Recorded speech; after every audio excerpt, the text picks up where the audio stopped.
Papa Jar po yung nagkakasama and napadaan lang ako dito. Bigla lang napadaan na.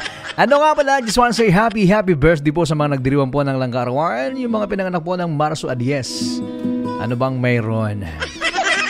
Siguro, may mga handang paletson. Maliban sa litson, mayroon pang palitsi plan. I like that. You know what guys, gusto ko yung pagkain na yan. Huwag lang masyadong labisin kasi mahirap na. Baka mamaya hindi ka na yung maging diabetic ang tawag doon yan. Super sweet ba?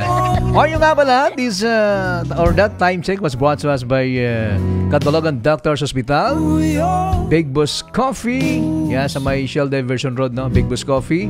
Harapan lang po yan ng McDonald's. And also Mitch Mall, Catalogan. Hi sa lahat po ng mga shoppers po, no? Laging tumatambay, laging nagsashopping ba dyan po sa may Metro Mall. Magandang tanghali po ng Monday. And also sa mga taga-barangay Canlapos na magandang tanghali po, no? And just want to say hi din sa mga taga-barangay Mercedes at sa lahat po ng mga nasa downtown area. Magandang tanghali po, especially yung Villamor family and Estrada family dyan po sa may Ginso. Lagi silang nakatutok. So, again, sa mga nagdiriwang po ng Langkaarawan, happy birthday from the bottom of my heart. Ang pagbati po yan. At sana dumami pa ang iyong blessings at maging masaya po ang iyong kaarawan this day, no? Today is Monday.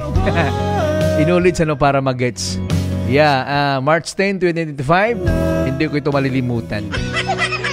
Promise. At just want to say hi din sa lahat po ng mga empleyado po ng syudad, no? Ng City Government of Catbalogan. Magandang tanghali. Yung mga nasa Treasury Department kay Ma'am Elizabeth Lim, 10 ng kanyang mga kasamahan. Magandang tanghali po, no? Hindi nyo ba alam na more than 16 years. City Government, thank you. Headed by City Mayor Dexter Uy. Mabuhay po sa ating butihing mayor na si Mayor Dexter Uy. Hello po, Mayor. And to Vice Mayor Tekwa Uy, maraming salamat. That was 16 years ago. Nung basta yun na yun. At batiin ko na rin po yung mga city officials, city councilors, Stephanie Oitan, kay Mayor Steve, no? Former mayor po ng Catbalogan City, City Councilor Stephen Oitan, sina Konsihala Josephine Piscos. Si Konsihala na palangitin lang din. Sa lahat po ng mga konsihal at sa lahat po ng mga empleyado po ng syudad. At siyempre baka mamaya magtampo rin sa atin yung mga taga-province. Mga provincial employee po ng Samar, magandang tanghali po ng Monday. Papa Jar po, or Oscar Maribog Jr. po yung nakakasama, aka Papa Jar. Napadaan lang ako. Since it's tanghali naman. So, dandaan lang muna, di ba? And also, congratulations Catbalogan City Team Catbalogan para po sa Evra 2025. Ginanap po sa Eastern Samar, sa Tacloban. Kahit pa paano, tumataas po ang ating performance, no? Siyempre, suportado kasi ng ating mayor, si Mayor Dexter Uy, para sa ating mga athletes.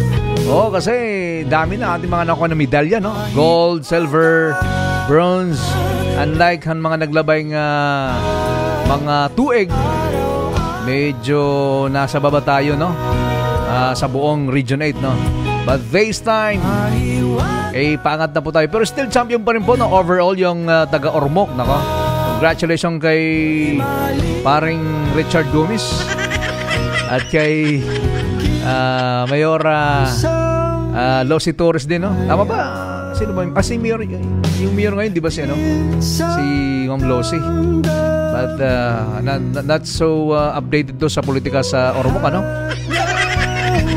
So paano yan kaibigan, ako po ay magbababay na at napadaan lang talaga 31 minutes after 12 high noon. Brought to us by Mitch Mall. Kasama na rin po ang DDX 500 and of course Santon Plus Gold. At mga idol, siyempre ang ating pong Again, yung mga gumagamit po ng Best Coffee, thank you very much. Sa lahat po nating mapagmahal dyan. So mga idol, again, Metro Mall Catbalogan, Dandang Tale. At ang programang ito ay atid sa atin po ng Metro Mall Catbalogan. The best deals, the best savings await you at the Metro Department Store Sidewalk Sale.